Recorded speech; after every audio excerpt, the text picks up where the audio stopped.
Donc, on va voir les techniques d'estimation de test. Donc, par exemple, on a d'abord Agile. Donc, il y a tout ce qui est les burn-down charts, les métriques. Le burn-down chart, en fait, c'est un chart qui fait un peu comme ça et on voit un peu ce qui reste à faire parce que la courbe, elle descend. Voilà. Euh, et donc, après, on a le planning poker, c'est-à-dire telle personne va dire que ça va prendre 6 jours, une autre personne peut dire que ça peut prendre 12 jours. Voilà. Aussi, on a dans les projets séquentiels, on a le volume de temps nécessaire. Et donc, c'est une base pour estimer les projets futurs. Donc, c'est-à-dire comment est-ce que ça s'est fait auparavant. Tu peux avoir une estimation combien de jours est-ce que ça peut prendre par la suite. Voilà. On a aussi les buts des rapports. Donc, c'est les facteurs qui freinent l'avancement, le temps prévu. Aussi, la qualité de l'objet testé. La qualité, c'est en gros, est-ce que tout fonctionne bien, quoi. Voilà. La récapitulation des tests réalisés, le statut des critères de sortie, la définition du terminé, definition of done, les métriques de défaut et les risques résiduels. Puis après, on a le risque. Donc les besoins du client, partie prenante, l'architecture du système peut être un risque, le traitement des données peut être un risque, l'estimation erronée, la réaffectation des ressources, c'est-à-dire qu'il y a un budget qui peut aller dans un autre département. Le changement tardif, donc en fait on a tout à refaire. La compétence organisationnelle, ça aussi, il faut que le management soit au niveau aussi. Les problèmes personnels, ça aussi, c'est super fréquent. Les attentes erronées, voilà, il y a des gens qui, qui ne connaissent pas forcément les limitations techniques et qui veulent un unicorn, une licorne. Voilà. Les questions techniques, c'est-à-dire la définition des exigences, des contraintes, l'environnement de test peut ne pas être prêt parce qu'il y a des problèmes techniques. Les migrations de données, outillage en retard. Le fournisseur peut avoir des problèmes contractuels, le fournisseur peut faire faillite, et là aussi il faut le mettre dans les risques. Aussi, on a le test de qualité de produit. Donc, la qualité, super important. Donc, on a la priorisation des tests, trouver les défauts critiques le plus tôt que possible. Parce que, en fait, plus tôt tu vas trouver ton défaut, moins cher ça va coûter, quoi, après changer. La technique, le type de test. Après, on a le volume à analyser. Qu'est-ce qui peut mal se passer? Toujours penser à ce qui peut mal se passer. La mesure pour atténuer le risque et le plan de contingence. Plan de contingence, c'est en gros quand il y a le pire qui se passe, qu'est-ce que tu fais? Ça, c'est super important aussi. Quand tu as un serveur qui plante, c'est quoi la procédure? Voilà. Après, on a la gestion des défauts. Donc, il faut d'abord isoler le problème, le fournir au test manager, un moyen de suivre. La qualité, il faut identifier, parce que si on n'identifie pas, après, on peut le perdre. Puis après, on a les améliorations de process, de test, les rapports de défaut. Donc, dans ton rapport de défaut, tu mets l'ID. Parce que oui, ton défaut, il faudra après qu'on puisse y revenir. Donc, il te faut l'identifier. Donc, on a le titre, la date, l'élément testé. Puis, on a la phase de cycle de développement. En gros, quand est-ce que ça s'est fait?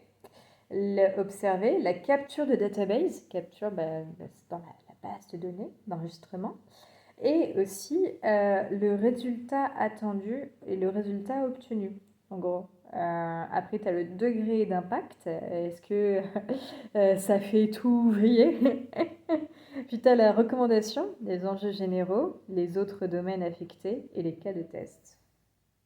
Les outils de test. Et donc, on a l'automatisation, ça évite des tests répétitifs. La gestion des exigences, l'évaluation, assister le test manuel et on va améliorer la qualité des tests parce qu'en fait, quand c'est digital, c'est beaucoup plus cohérent et donc aussi il y a une meilleure reproductibilité parce qu'en fait, parfois tu peux trouver un bug et c'est pas reproductible. Donc là, c'est un problème. Donc après, On a donc des tests de performance de grande échelle et de fiabilité. Après, on a nos outils pour les besoins, les tests spécifiques, la qualité des données, la conversion, la migration, l'usabilité, l'accessibilité, la localisation, la sécurité et la portabilité. Après, on a le bénéfice et les risques de l'automatisation des tests. Donc, l'automatisation ça nous permet d'être plus cohérent, d'avoir une évaluation objective aussi, parce que ça ne va pas choisir de omettre certains défauts.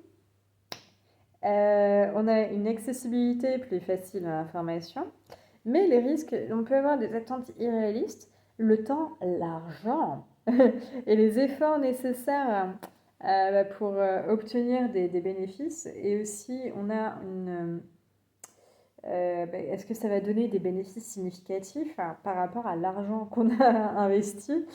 Et aussi, il faut faire attention à maintenir les actifs du test du produit. On a le contrôle de version des actifs du test qui peuvent être négligés. L'interopérabilité. Interopérabilité, ça veut donc dire si ça marche sur un système, il faut que ça marche aussi sur l'autre. En gros, c'est un peu comme les Lego. L'un rentre dans l'autre et que ça ne fasse pas de bug entre deux. C'est ça, l'interopérabilité. Et aussi, on a les outils principaux et aussi, on peut avoir un fournisseur qui nous donne un produit totalement buggé. Voilà. Après, on a les outils qui sont data-driven, c'est donc data d'entrée, data de sortie, voilà. Aussi, on a par mots-clés, c'est donc des actions à entreprendre. Puis on a le MBT, le Model Based Testing. Et donc, on capture les specs sous forme de modèles, par exemple les diagrammes. Puis on a les outils de gestion de tests d'interface avec les autres outils. Et les formations correspondent à l'organisation, à la traçabilité, les liens d'information de version, des objets testés et les outils de gestion de configuration. Après, on a l'utilisation efficace des outils, parce qu'il faut vraiment que ça corresponde au contexte. Et aussi, donc, il faut aussi comprendre la compatibilité. Et il faut que les outils de build, d'intégration, la disponibilité surtout, le besoin, la formation aussi, il faut que les gens puissent s'en servir avant. Et il faut aussi mesurer combien ça te coûte, combien ça te rapporte aussi en jour homme, en temps, en complexité de procédure. Donc en fait, il faut toujours dire combien est-ce que je vais dépenser, combien ça va me rapporter en main ligne. Après, on a le projet pilote. Le projet pilote, donc en fait, c'est pour voir si ça marche.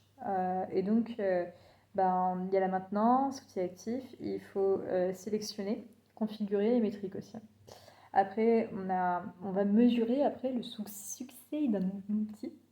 Et donc, on va donc améliorer les process d'utilisation de l'outil. On va former les gens, on va encadrer, on va conseiller, on va collecter des données d'information, on va suivre l'utilisation et le bénéfice et accompagner aussi l'utilisateur.